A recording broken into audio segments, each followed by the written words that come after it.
Momentan ist viel Spektakel geboten. Also wenn ihr neuer Zuschauer seid und euch ja einen spektakulären Karrieremodus wünscht oder einen Karrieremodus, wo wirklich sehr viel auch Tore fallen, ja, wo sich viel aufgeregt wird, dann seid ihr hier genau richtig. Heute geht's weiter in der Champions League gegen den FC Sevilla. Alleine die letzten Spiele, Torverhältnis von 10:8. Zweimal 5:4 Siege gegen Stuttgart, gegen Köln. Und ich wage, mich mal weit aus dem Fenster zu lehnen und zu sagen, dass das heute weniger spektakulär wird. Ich kann es mir nicht vorstellen. Wir gucken mal, wie es gegen Sevilla läuft. Auf jeden Fall sind wir schon ganz früh, ganz weit vorne. Ekitike aus spitzen Winkeln, das muss Elfmeter geben. Schiri. Was war das denn? Da gehen wir rein in den VAR, würde ich sagen.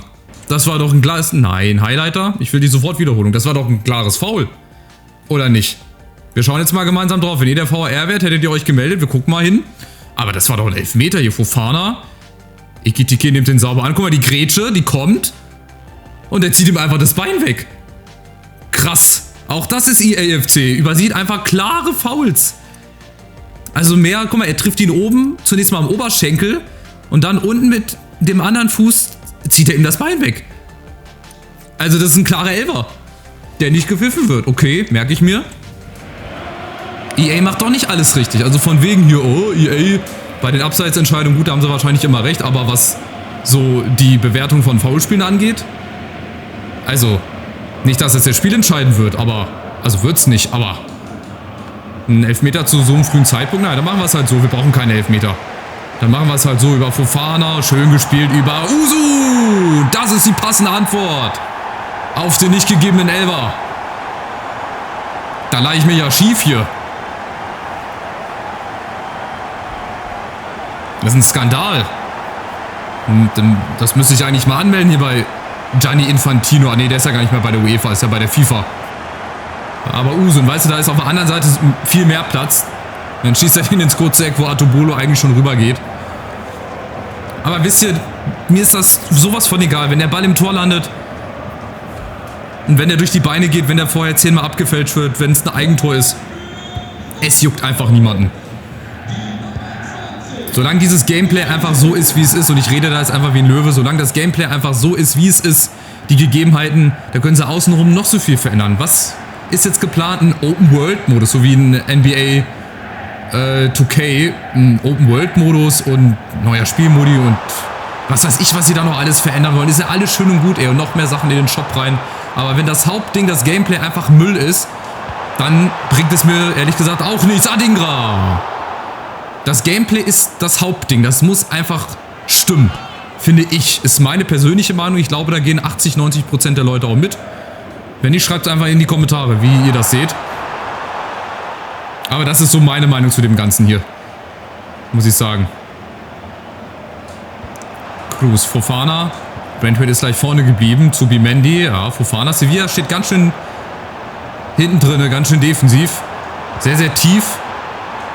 Und die Chance für uns. Adingra. Guter erster Kontakt. Ah, dann hat es leider nicht geklappt. Solé. Piqué und Evanilson vorne. Oh, und wieder. Das meine ich. Zu schnell und zu einfach. Lassen sich da wieder ausspielen. Oh, Simon, warum gewinnt er nicht den Zweikampf? Und dann gibt es doch nochmal den Rebound. Was für ein Lattenkracher. Aber den hat er eigentlich schon gewonnen. Der ist drin im Zweikampf. Hier, guter Reflex. Reaktionszeit 0,5 Sekunden. Ihr seht, was der für eine Reaktionszeit hat. Aber den Zweikampf musst du einfach schon gewinnen. Da passiert dieser Lattenkracher gar nicht. Achtung, jetzt gibt es die Ecke. Achtung, Santos und Simon zum ersten geklärt. Und der Nachschuss. Wieder viel Spektakel, ohne viele Tore. Überrascht mich. Ehrlich gesagt, dafür geht es jetzt in die andere Richtung. Usun kriegt er den da durch. Oh, klasse Ball, aber auch da, Adingra, es geht doch vorbei an Soler. Mann, kleb ihm doch nicht am Arsch. Lauf doch einfach an ihm vorbei. Usun, gut wiedergeholt. Gut mitgearbeitet. Oh, und dann der Fehler mit Ansage. Gut, der Ballgewinn auch mit Ansage. Jetzt gibt es gerade viele Ballverluste, viele Ballgewinne. Ekitike gegen 2 Mann. Was willst du machen? Kannst du nichts machen. Zubimendi, schöner Ball. Oh, Ekitike. Wenn er den irgendwie kontrolliert bekommt, wird es, glaube ich, sehr gefährlich. Aber wir nisten uns ein bisschen ein. Wir gewinnen jetzt auch die zweiten Bälle gerade gut.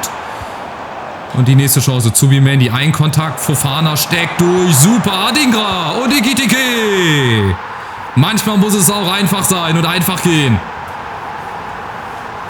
Und da darf es dann auch gerne mal so ein Abstaubertor sein.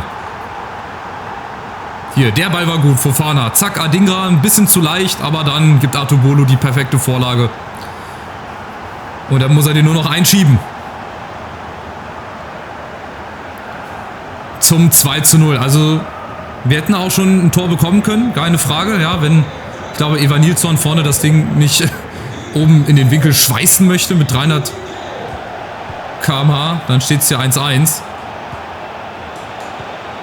Aber egal, wann beginnt dieser Flow? Ich frage mich ja immer, wann wir uns mal in diesen Flow spielen, auch über viele Spiele hinweg gesehen. Oh, Fofana kriegt er den, ja, er kriegt den. Und Adingra und Usuhun und Ekitike. Wer möchte nochmal? Wer hat noch nicht? Das ist ja hier wie auf dem Rummel. Wer will nochmal? Wer hat noch nicht? Jetzt darf Usu nochmal. Das ist Wahnsinn, ey. Aber macht Spaß, oder? Ich glaube, man muss sich das einfach schön saufen, ey. Sonst hält man das irgendwie gar nicht aus. Nächste Chance, Fofana. Usun, ja, da ist er. Gibt einen Vorteil. Zack, auf engstem Raum. Guck mal, wie gut das auch gehen kann. Also da hat der VfB mehr Gegenwehr gezeigt bislang, muss ich sagen. Aber es ist noch zu lange zu spielen.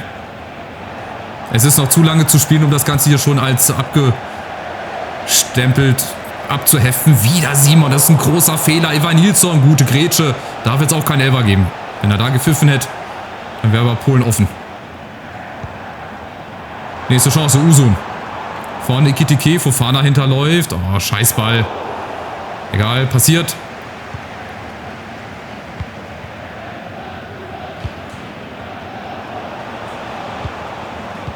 Weiter, Zubimendi, auch das reicht einfach nur, wenn du am Gegner irgendwie mit dran stehst. Das bringt die dann meistens schon ein bisschen aus der Fassung und weiter geht's. Fofana und wer hinterläuft natürlich, ihr wisst es alle. Quiroga. Ja, habe ich zu lange gewartet, dann mache ich so. Über Usun. Ja, das war zu optimistisch.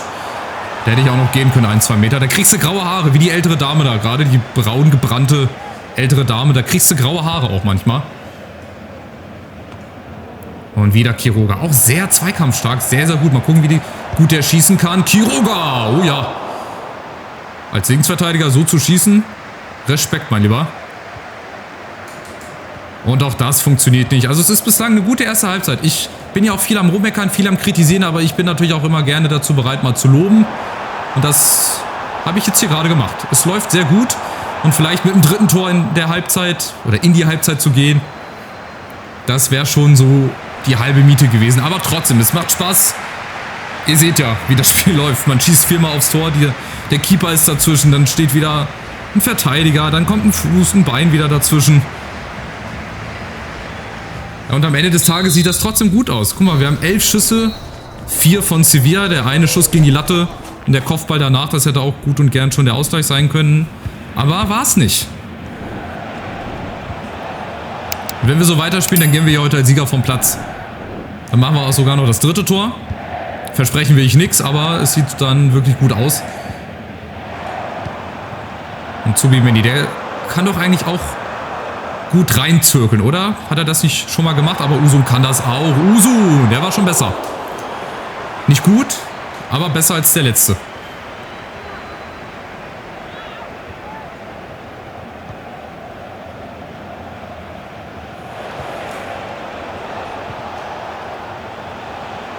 Und der Aufbau. Rechtsverteidiger Cruz, der muss da bleiben, weil oben läuft er schon wieder weg.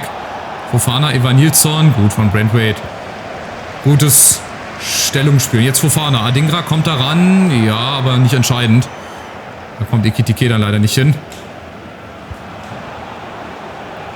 Nächste Chance, nächster Zweikampf. Diesmal gewinnen wir den nicht, aber hier, da müssen wir aufpassen. Simon, gute Grätsche. Und ruhig. Und aufbauen. Und versuchen, das Tempo so ein bisschen rauszunehmen. Einfach mal den Gegner laufen zu lassen, aber das wird selten möglich sein. Usun wieder auf Quiroga gegen Luke Bacchio. Ja, Quiroga ist schnell. Der macht echt Spaß. Der ist schnell, der kommt durch. Und allein gegen alle, den greift keiner an. Quiroga! Und mit der Hacke und Usun und Fofana. Schade, das hätte ich Quiroga gegönnt. Und zumindest ein Assist, aber der Ball, der hätte auch gerne mal reingehen können auf Spitzenwinkel. Und der war nicht so leicht zu nehmen. Jetzt können wir schon mal wechseln. Fast eine Stunde rum. Müssen ein bisschen sparen hier mit unseren Kräften. Neues Duo mit Leitsch und Collins. Vorne Duro. Vahi können wir auch mal wieder reinbringen. Oder Listisch zum ersten Mal. Ja, komm, bringen wir Listisch rein. Wir können aber auch Vahi reinbringen. Für... Boah, warte mal, können wir das so machen? Wir machen es so. Macht Vahi mal die Hängespitze. Ist wahrscheinlich nicht seine Lieblingsposition, aber egal. Hier in-game ist das egal. Der macht das schon.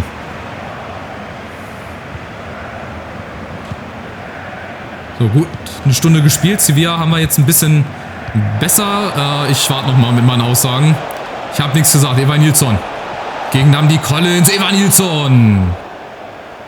Ich wollte sagen, jetzt haben wir Sevilla ein bisschen besser im Griff. Ich mache auch das immer wieder. Ich rede den Gegner immer wieder stark und gerade dann in der Situation, wo ich lobe, da passiert dann meistens ein Gegentor. Ich sollte einfach spielen. So. Das könnte nämlich jetzt der Auftakt gewesen sein, so einer Drangphase von Sevilla.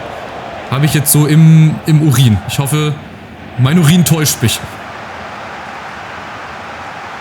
Leitsch kommt natürlich auch da nicht in Zweikampf rein. Zubimendi, fairer Zweikampf. Habe ich schon wieder den Pfiff gehört. Adingra, stattdessen Listisch und das 3-0. Zu einem wichtigen Zeitpunkt, 65. Und wie gesagt, da trauere ich immer noch ein bisschen hinterher. Der hat in unserer alten Karriere über eine 80 gehabt, war auf dem Weg, ja, einer der Besten zu werden in unserem Verein. Auch wenn man das jetzt nicht sieht, das Tor, aber das war richtig gut gemacht. Hier sehen wir es besser. Adingra, Listisch, zack mit dem ersten Kontakt, zieht er nach innen und dann mit dem zweiten unter die Latte 3-0. Und das dürfte der erste Champions League Sieg werden. Auch wenn wir jetzt noch ein Gegentor, glaube ich, bekommen würden. Das läuft heute richtig gut. Richtig stabil, defensiv, vorne klar schießen wir immer die Tore. Also ihr werdet selten Spiele erleben, wo ich mal 0-0 habe oder beziehungsweise gar kein Tor schieße. Listisch mit dem Doppelpack. Schießt doch! Warum schießt er nicht beim ersten Mal? Das ist auch irgendwie so ein Bug. Der schießt nicht beim ersten Mal. Warum auch immer. So, Duro, der kann auch die Ecken schießen. Hat er gut gemacht. Vielleicht jetzt das zweite Eckentor in Folge. Collins kommt ran. Oh, Leitsch, den musste gewinnen. Den musste gewinnen. Duro nicht im Abseits. Und jetzt.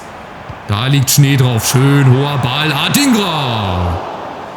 Und Andrew. Ah, nee, Artobolo. Quatsch. Andrew ist ja der Verteidiger. Ja, ihr seht auch Adingra, wenn der frei zum Kopfball kommt. Der kann das. Und Ecken schießen kann Duro auch richtig gut. Obwohl der eigentlich auch vorne gebraucht werden würde. Nächste Chance. Achtung. War hier aus unmöglicher Position. Aber ich hoffe auch bei Vahi, ja, der ist ja in echt auch im Winter für viel Geld gekommen, mit viel Vorschusslorbeeren. Man hat sich viel erhofft, war verletzt. Und jetzt hoffe ich einfach, dass er, so wie Ekitike letztes Jahr, der war da schon ein bisschen weiter als Vahi, ja, muss man auch zugeben, ehrlicherweise, aber dass er auch eine gute Vorbereitung macht, verletzungsfrei. Ich glaube, dann wird das auch eine richtig, richtig gute Verstärkung. Dann wird er uns richtig, richtig viel Spaß machen in der nächsten Saison. Man kann natürlich auch mal daneben liegen. Also auch Markus Krösche hat nicht immer die Spitzentransfers. Auch da gehen mal 1, 2 Transfers daneben. Das ist halt auch einfach normal im Profigeschäft. Dass nicht jeder Spieler bei jedem Verein gleich zünden kann. Wir haben die nächste Chance. Adingra. Vorne Duro. Gegen 2 Mann, gegen Gatti, gegen Ramirez. Die wissen gar nicht, wohin mit sich. Adingra mit der Chance. Artobolo und Duro mit dem Rebound. Der da aber leider nicht hinkommt. Oh, Quiroga, schön auf Knöchelhöhe gegrätscht. Jetzt kommt Leitsch nicht rein. Luke Bacchio. Jetzt kommt Leitsch rein in den Zweikampf. Und das ist Abseits, oder? Evanilson, ja, das ist Abseits. Und natürlich gibt es da Gelb für Quiroga. Ich weiß gar nicht, warum. Können wir die Grätsche nochmal sehen? Die war wirklich sehr, sehr gut. Ja, muss auch mal sein. Sehen wir nochmal die Grätsche hier. Zack. Oh, eiskalt, ey. Schön auf Knöchelhöhe. Jetzt muss ich noch beruhigt werden, sonst bekomme ich hier noch Gelb, oder wie? Nein. Das wäre was Neues, wenn Trainer hier auch Gelb bekommen würden. Wäre ja auch realistisch. Nächste Chance. Listisch. Oh, alleine gegen Agume. Und da ist ja keiner. Dann machen wir es alleine. Ja, Listisch. Keiner greift den an. Listisch. Die rollen jetzt den roten Teppich aus, warum auch immer. Warum sie jetzt auf einmal wieder so viel Platz haben oder lassen. So, und von der anderen Seite mit Zubimendi. Auch wieder 3,5 Balken. Schöne Ecke. Aber da steht wieder keiner. Außer Duro. Am zweiten Pfosten. Beziehungsweise am Strafraum. Luke Bacchio, der Seitenwechsel. Nein, ihr seht, auch das funktioniert heute nicht.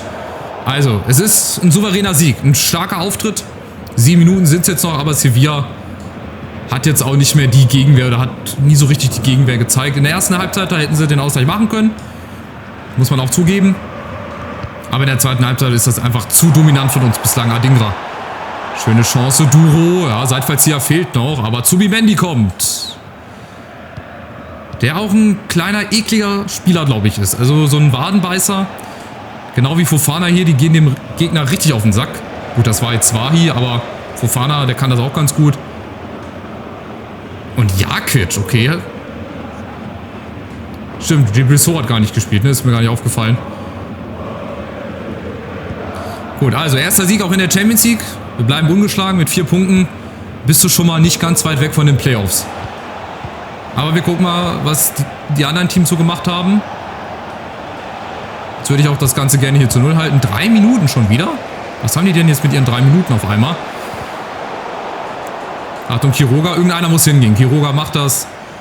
Santos beruhigt die Gemüter so ein bisschen. Der hatte nicht ganz so viel zu tun. Ja, einmal in der ersten Halbzeit da, der Lattenkracher. Da hat er gut reagiert und ansonsten, glaube ich, haken wir das Spiel ab. Nimm hoffentlich den Schwung mit in die nächsten Ligaspiele und dann auch in die nächsten Spiele in der UEFA Champions League. Und somit ist zu diesem Spiel alles gesagt. Freude ist groß. Und ein 3:0 gibt die ersten 3 Punkte in der Champions League in dieser Saison. Er hat noch wieder satte 24 Schüsse zu, wie, ist gesperrt, im Team ersetzen? Aber der hat doch nicht gelb-rot gesehen, der hat doch nur gelb gesehen, oder? Im letzten Spiel, habe ich da was nicht mitbekommen? Moment mal, nee, das muss ein Bug sein. Also der hat gelb bekommen im letzten Spiel, oder? Aber nicht gelb-rot. Das würde mich jetzt schon arg wundern. Wie Sie wissen, wurde Quiroga wegen zu vieler gelber Karten. Ach, hat er schon 2? Wird man nach 2 gelben Karten in der Champions League gesperrt? Okay, also es gilt für die Champions League, jetzt nicht für die Liga. Ich dachte immer nach 3, oder? Hat sich das mittlerweile geändert? Naja, egal. Also nach 2 gelben Karten offenbar gesperrt. Das heißt, im nächsten Champions League Spiel wird er uns leider fehlen. Jetzt kommt Union. Eigentlich auch ein gern gesehener Gegner. Die spielen 5er-Kette. Standardmäßig, vielleicht haben sie es ja jetzt hier auch umgeändert in dem Karriere-Speichermodus stand. Sind auf jeden Fall 17. Nein, spielen immer noch 5er-Kette. Haben auch ein paar dabei, die man schon mal gehört hat. Auch auf der Bank. Sieg, Niederlage, Unentschieden. Jetzt müsste eigentlich ein Sieg folgen, wenn man die Reihenfolge fortsetzt. Aber ich hoffe, da folgt eine Niederlage. Wäre ja für uns ganz schön. Gucken wir mal auf die Champions League Tabelle, wo wir stehen. Hier sind wir Zweiter. Haben die Bayern schon gespielt? Wahrscheinlich, ja? Ja, nee, noch nicht. Aber Gladbach hat schon gespielt. Dortmund kommt auch immer weiter nach oben. Also so langsam rückt sich die Bundesliga-Tabelle so zurecht, wie sie sein sollte. Guck mal, wir sind Achter. Wir sind unter anderem vor Real, vor den Spurs, vor Sevilla, vor den Bayern, vor Porto, Arsenal, Atletico, Dortmund. Also wir sind doch da auf einem richtig guten Weg. Und wir werden Stand jetzt direkt fürs Achtelfinale qualifiziert. Oben ist immer noch Neapel. Aber wenn ich in den Playoffs lande, ist das auch völlig okay. Also ich will auf jeden Fall ins Achtelfinale. Ob ich hier direkt oder über die Playoffs, das ist mir dann Jacke wie Hose. Um es mal ganz stumpf zu sagen. Also, nächstes Spiel gegen Union. Mal gucken, was uns da erwartet. Viel Spektakel, langweiliges 0:0. Ich weiß es nicht. Ihr wisst es, wenn ihr im nächsten Mal wieder einschaltet. Macht's gut. Ciao, ciao.